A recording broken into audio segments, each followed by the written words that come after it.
Hi everyone, welcome back. Thanks for joining us today. We've got a brand new story to share with you, so let's begin. My name is Ryan, and for 8 years, I believed I had a solid, committed marriage with my wife, Emily. We weren't perfect, but we had built a life together, one that I thought was based on love, respect, and trust. In the early years, things were great. Emily was affectionate, always full of life, and we had fun together. I was proud to call her my wife. But lately, things have changed slowly, and without me realizing it, she has become distant. It started with less talking and fewer moments where she genuinely seemed present. Then, the excuses began. She would come home late, night after night, saying work had been overwhelming. She was too stressed and too drained to spend time with me, especially when it came to intimacy. I understood that work could be demanding, so I didn't pressure her. I didn't push. Instead, I tried to be the kind of husband who supports his wife through tough times. I stepped up where I could. I handled more of the chores around the house, even when I was exhausted from work myself. If she needed space, I gave it to her. If she needed to rest, I let her rest. But no matter how much I did to support her, I was slowly becoming invisible in my marriage. I remember the first time I truly felt something was off.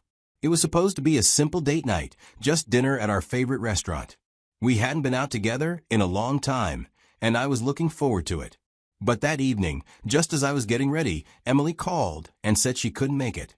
She sounded exhausted, frustrated, and rushed. Something came up at work, she said, apologizing but not sounding sorry. I have to stay late. At first, I didn't think much of it. Work emergencies happen, right? Deadlines, last-minute meetings, all that stress.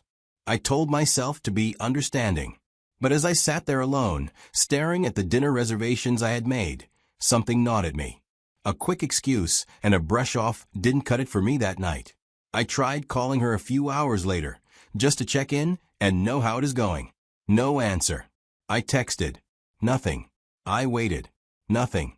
I kept telling myself that I was just being paranoid, that I didn't want to be that guy, the insecure husband who jumped to conclusions. But deep down, something felt wrong. I just didn't know what it was yet.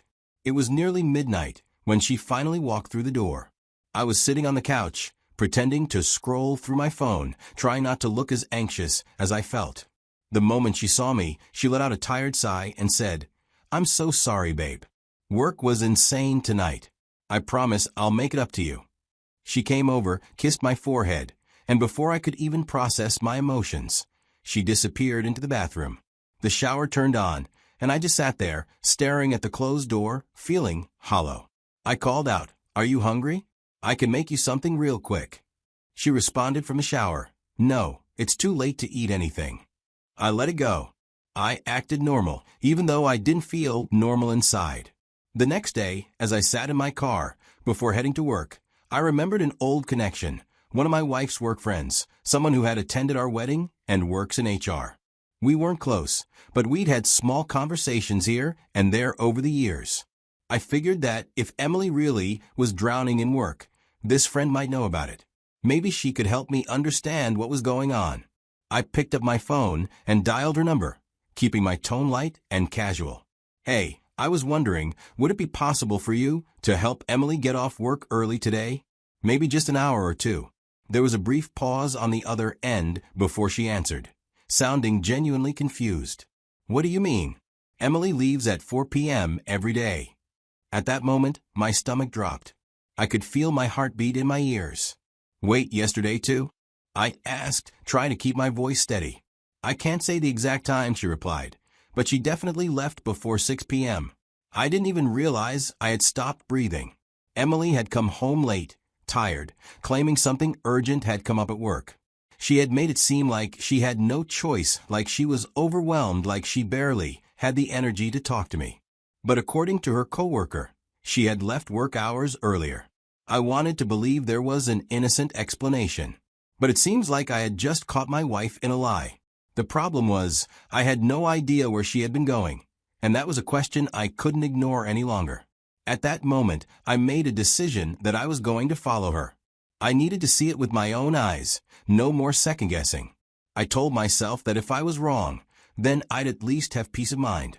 I left work early that day and parked near her office just before 4 p.m. I forced myself to stay calm. I watched the entrance, waiting. And then, right on time, she walked out.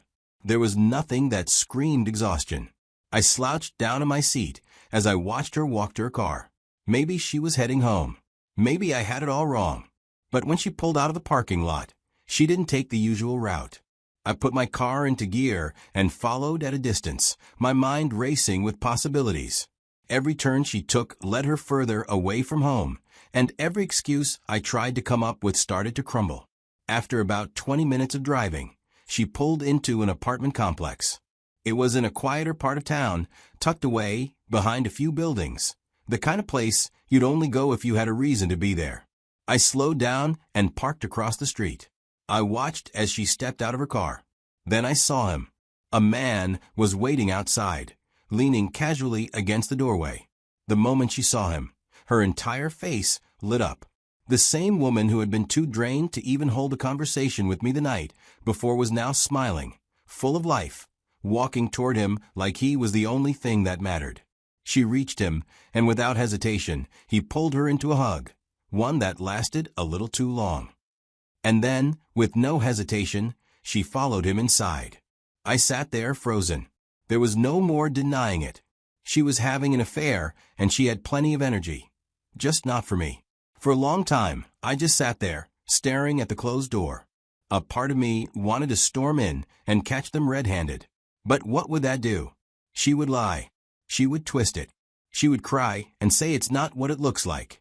I would be the fool standing there, giving her a chance to manipulate the situation. So I waited. I watched the clock. 10 minutes. 20. 30. An hour passed, and she still hadn't come out. I realized that the life I thought I had, the marriage I thought we were still fighting for, had already been over. I was just the last one to know. I pulled out my phone and called her. It rang. No answer. I tried again. Straight to voicemail. A third time. Nothing. Without another second of hesitation, I put my car into drive and headed home. Without her. Later that night, I heard the front door open, followed by the familiar sound of Emily dropping her bag onto the floor. She walked in completely unaware of what I knew. She let out an exaggerated sigh, stretching her arms like she had just pulled a double shift at work. Work was crazy today, she said, kicking off her heels. I was stuck in back-to-back meetings, and my phone was buried in my bag. I saw your call, but by the time I got a chance to check, it was too late to call you back. I nodded, giving her the same neutral response I always did. It's fine. I didn't press. I didn't ask for details. I just let her lie to me, right to my face. And that was the moment I completely checked out. I had always been the husband who cared, the one who went out of his way to make things easier for her. If she had a stressful day, I'd run her a bath. If she was tired, I'd offer to cook dinner. If she was overwhelmed, I'd be the first to tell her to rest while I handled the chores. But that night, I let it all go. I stopped asking how her day went. I stopped making sure her favorite snacks were stocked in the pantry. I stopped offering to help around the house beyond what I needed for myself. For years, I had been the one holding everything together. But now, I let the weight shift entirely onto her. At first, she didn't notice. She was too caught up in her double life to realize I had stepped back. But after a few days, the change was too obvious to ignore. One evening, as I got up from the dinner table without a word, she watched me with narrowed eyes. "Is something wrong?" she finally asked. I didn't hesitate. I just met her gaze and said, "I'm just exhausted." That was the truth, wasn't it? I was exhausted from pretending, exhausted from playing the fool, exhausted from carrying a marriage she had already abandoned. She stared at me for a moment, trying to read between the lines. Maybe she expected me to say more, to open up like I always did. But I didn't. I just walked away, leaving her standing there. And the most telling part? She didn't stop. She didn't come clean. She didn't end the affair. She just kept lying, kept sneaking around, kept pretending she was exhausted. Except, somehow, she was never too tired for him. After reflecting on everything for a while, I decided I had to end things when I saw she was not repentant. One night, I waited until she was deep in sleep, and I took her phone. I went straight to her messaging apps, scrolling through her most recent conversations. And there it was, her lover's name right at the top. The messages were sickening. The way she spoke to him, the way she flirted so freely as if she wasn't married, as if she didn't have a husband waiting at home, clueless. I took screenshots of everything, sent them to myself, and deleted the evidence from her phone. She wouldn't even know I had seen it. I wanted her to continue believing she was in control. Next, I needed official confirmation of her lies. I called her office again, this time recording the conversation. I kept my voice calm and casual. Hey, just wanted to double check. What time does Emily usually leave work? She told me she's been working late a lot. The woman, on the other end, hesitated before answering.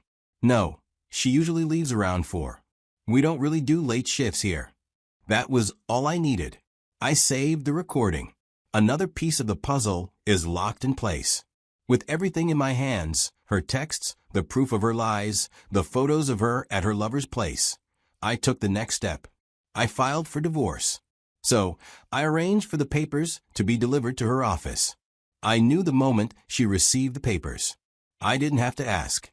My phone buzzed repeatedly, missed calls, frantic text messages from Emily. But I ignored them. When I walked through the door, she was waiting, hands clenched into fists, eyes burning with fury. What the hell is this? She screamed, waving the divorce papers at me as if she hadn't already signed her fate. I didn't flinch. I didn't raise my voice. I just looked at her, expressionless. You tell me, I said, my voice calm and controlled. Her rage cracked for just a second, replaced by something that almost looked like fear. I let the silence hang in the air before responding. I know everything. My voice was steady, emotionless. The lies and the affair. She froze. Her lip quivered, her breath hitched, but I wasn't falling for the performance. She was only sorry because she got caught. We can fix this, she pleaded, stepping toward me. I shook my head. A firm, unshakable no. I wasn't interested in fixing something she had already shattered. I already handled it, I said, my tone final. We're done. She let out a loud sob, her body crumbling, as if she had only just realized what she had lost. But that wasn't my problem anymore. She made her choices. Now, she had to live with them. The divorce was final, and after that, I walked away, without looking back. At first, I won't lie, it was weird. 8 years of my life had been tied to someone who turned out to be a stranger. I'd be lying if I said it didn't hurt. But here's the thing, the pain doesn't last forever. As for the man she threw everything away for, I have no idea how that worked out for her, and honestly, I don't care. Maybe he stuck around, maybe he didn't. Maybe she's still trying to convince herself it was all worth it. But that's not my problem. The only thing I know for sure is that her life no longer has anything to do with mine. She tried reaching out a couple of times, sending messages that started with, I just want to talk. But I never responded. Left her on read every time. What was there to talk about? She made her choice. She chose him. And I chose myself. Now let's talk about the real reason I shared this story, so you can learn from it. If you're going through something similar, or if you ever do, remember these lessons. First, if they say they're too exhausted for you, but energized for someone else, it's not exhaustion, it's rejection. I wasted months thinking Emily was just tired, stressed, and overwhelmed. I made excuses for her because I wanted to believe she was just going through a tough time. But the truth? She wasn't tired. She was tired of me.